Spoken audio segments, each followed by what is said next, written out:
Hey guys, welcome back to the channel. So behind me I got a 2017 Mercedes C300 and today we are going to be replacing the rear brake pads. Now before we go ahead and begin guys, if you guys haven't subscribed to the channel, hit the subscribe button down below. Definitely smash that like button because it helps the channel out. And with that said, let's go ahead and get started on today's video. So what we're going to be doing today guys is commonly referred to as a pad slap.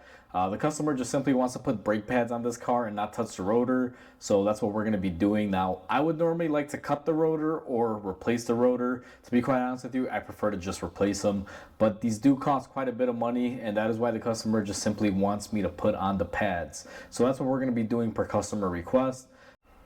Now we are in the back of the car guys. I have it on the lift, tires are off, and we are ready to replace the brake pads. Now these cars have electronic rear emergency brakes and parking brakes. So what you have to do on them is you have to set it into pad replacement mode, and on these Mercedes it's actually really easy to do so. Let me take you guys inside the car and I'll show you the exact process on it. You don't really need a scan tool. I absolutely love this. I hope a lot of manufacturers will learn from Mercedes and implement it into their vehicle. But right now what we're going to do is go ahead into the driver's seat and set these on the pad replacement mode. Alright guys, so to put your car in brake pad replacement mode, if you have a push button like our car, you're going to want to hit the push button one time. If you have a key, you're going to want to turn it one click. Now using the OK button, which is right here now on this car, this stuff is kind of rubbed off. You want to make sure you are at your mileage screen like this, where your trip is with your mileage, and you're going to press the phone answer button and the OK button together. Hold it for a second and your computer should bring up this menu. Now in this menu, I'll get you guys zoomed in a little bit.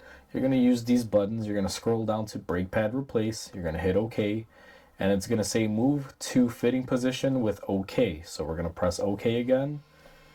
Now you guys hear those motors whirring. What is happening is the car has set itself into brake pad replacement mode for the rear, and that is indicated by that little P light right there that says parking brake. That's a service light, and the parking brake is flashing on the dash right there.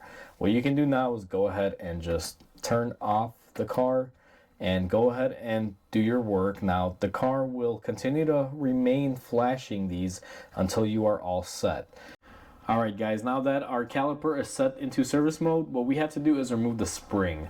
Now sometimes these can just come off by pulling back like that, and you guys, I don't know how well you're gonna see it here, but you can see the little hooks have already come out.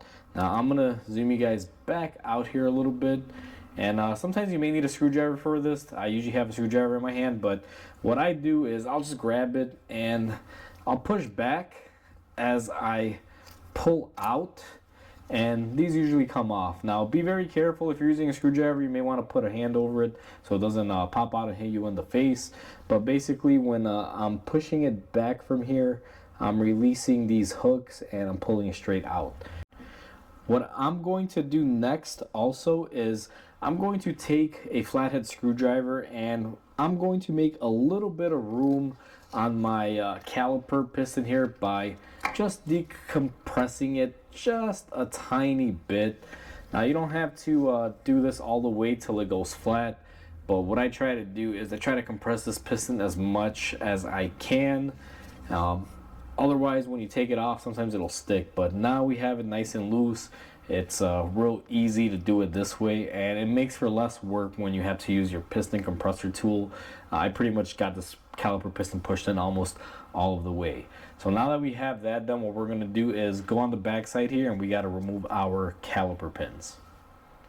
So I have you guys set up behind the caliper, and what we're going to be doing is removing our little dust boots that are right here. Flathead screwdriver or pocket knife work good. What you do is just peel off the cap and be careful.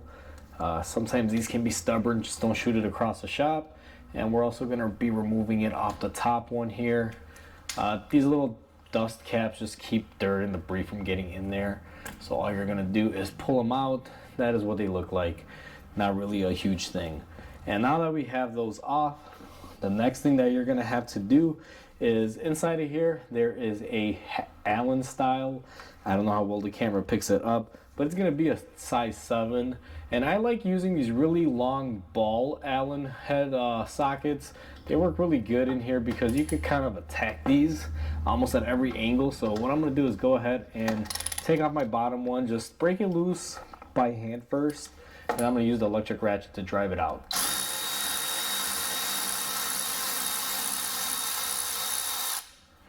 Now once you loosen one up, you guys saw the caliper sprung out, but we still have to remove our top one. So we're going to do the same thing.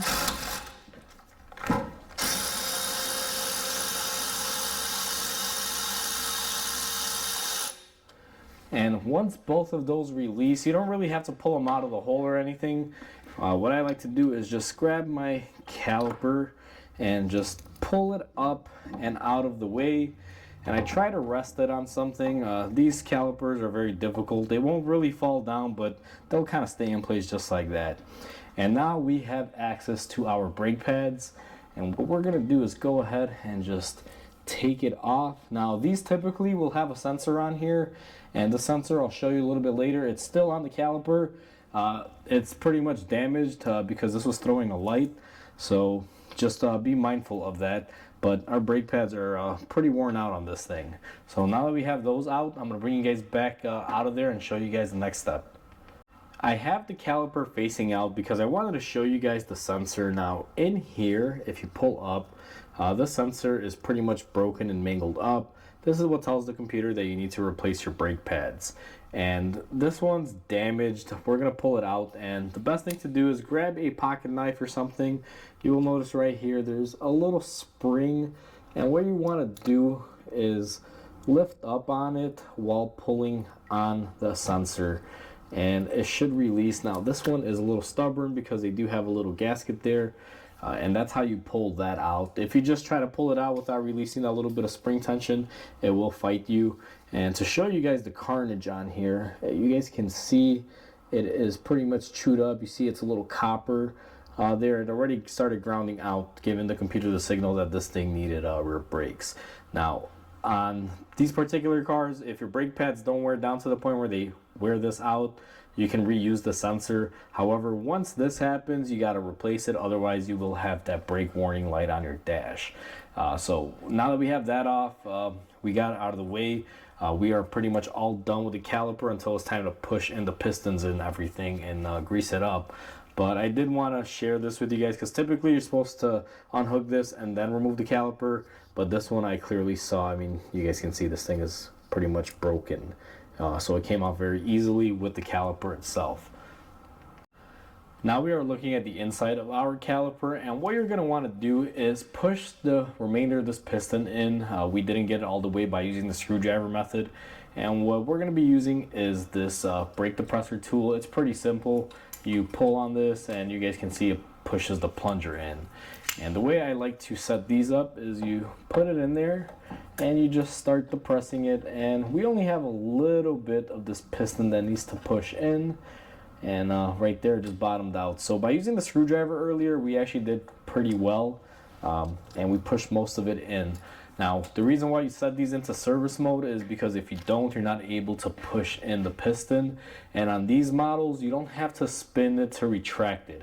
If you put it in service mode, you can just go ahead and push the piston in. It's just like a conventional style caliper. They've made it a lot easier than the old school turnstile ones.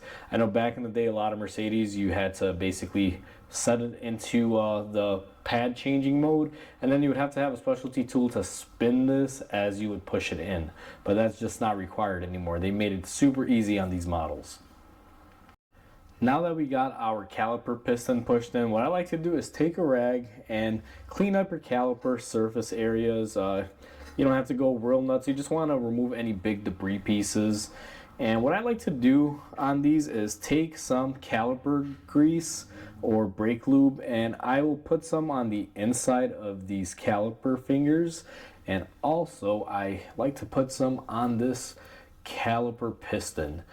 Anywhere there's going to be metal to metal contact, guys, you want to have a cushion. Now this doesn't look pretty, but we're not going for aesthetics here. You just want to get enough grease on there so when this piston meets the new brake pad, there's a little bit of cushion room, and it helps reduce any sort of noise.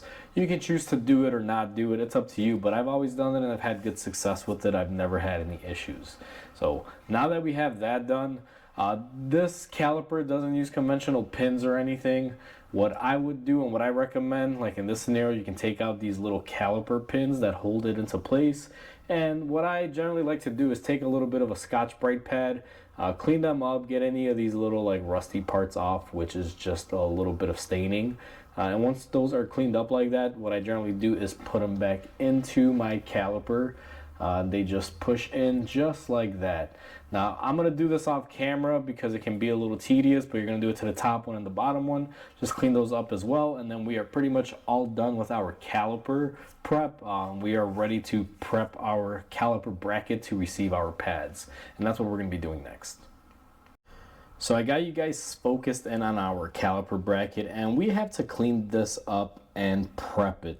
Now the prep work for it is going to be quite simple. Mercedes doesn't use brackets on these, and you guys can see there's some old grease on here and stuff that you want to get off because this stuff is not really good for the new brake pads to slide in and out of. So generally what I like to do is take a wire brush, get in here, and you guys can see all that stuff is just starting to come off. And we're going to clean up these areas. Just get off the majority of stuff.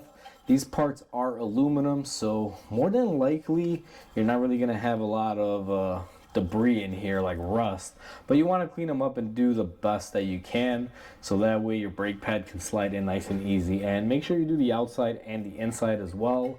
I like using the small brush. You get in there. If you have a sandblaster or have a way to sandblast these, normally you would hit them right there and clean them up.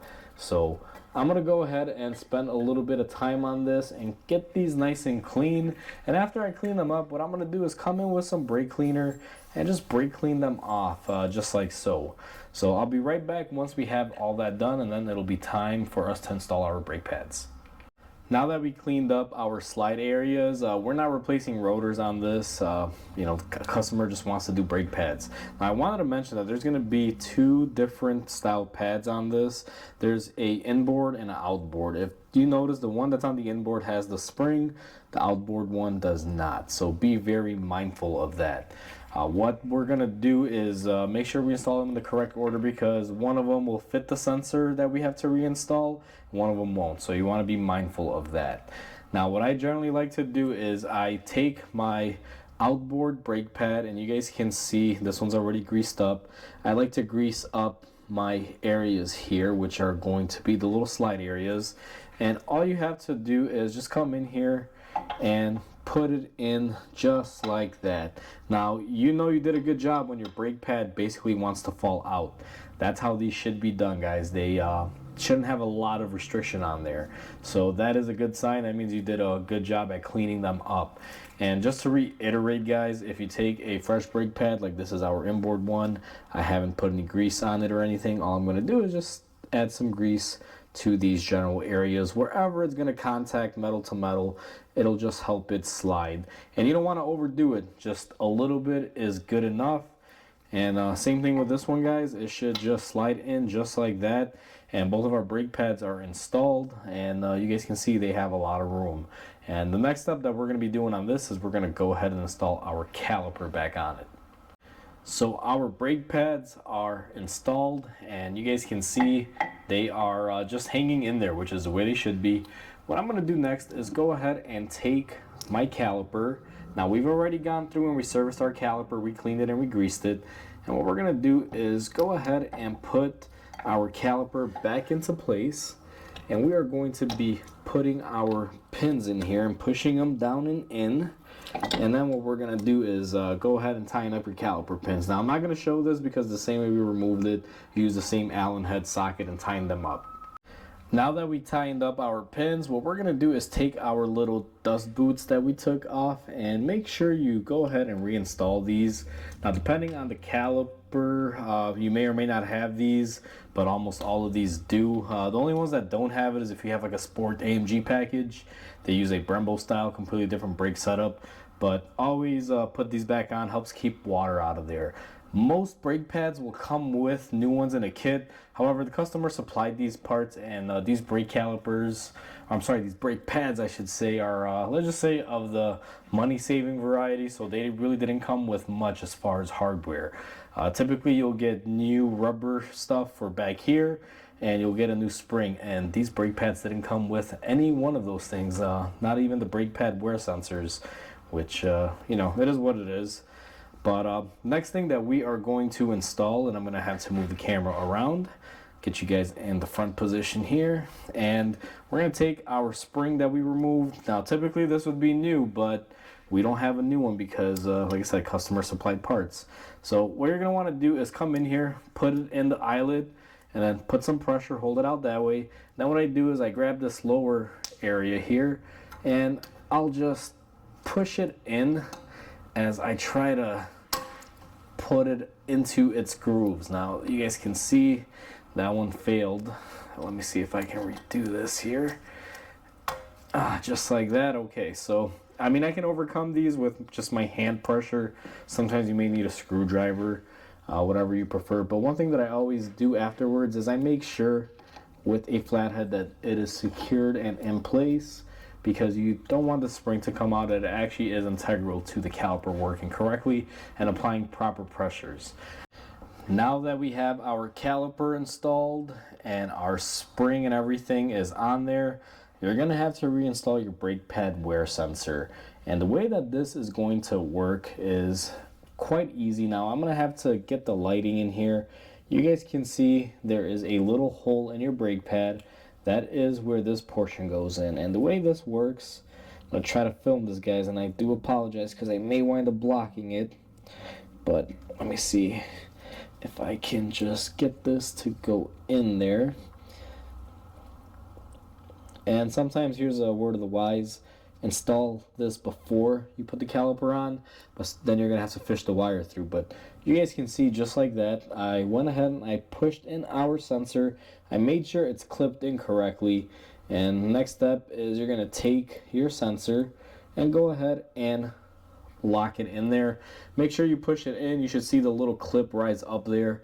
And then just make sure your wiring is out the way, not possibly grounding out on anything, although it can't really. You just want to keep it from rubbing and possibly causing a ground out later on, because that will cause the light to come back on saying you need to change your brake pads.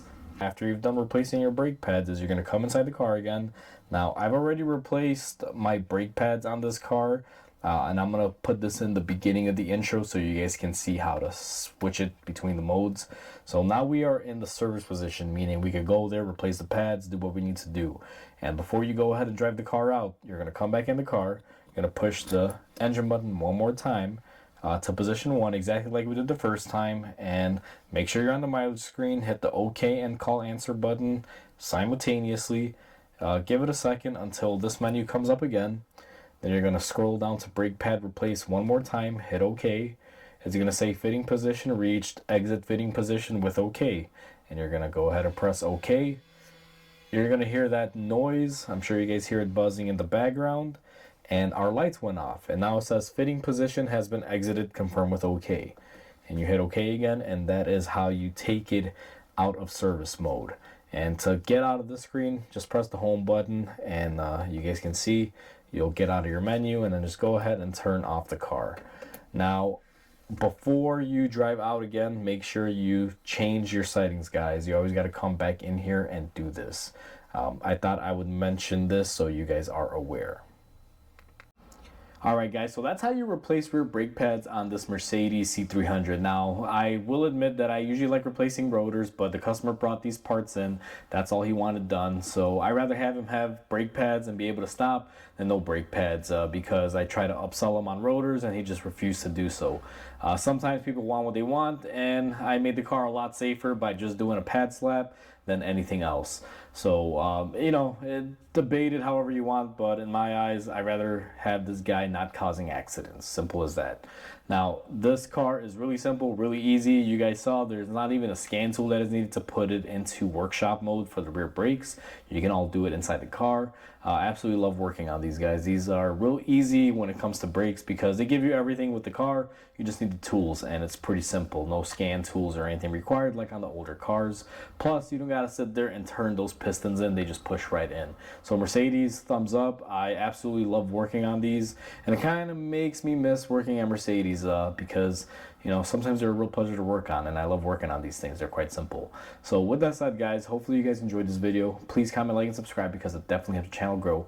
Hope you guys have a wonderful day, and I'll catch you guys on the next video.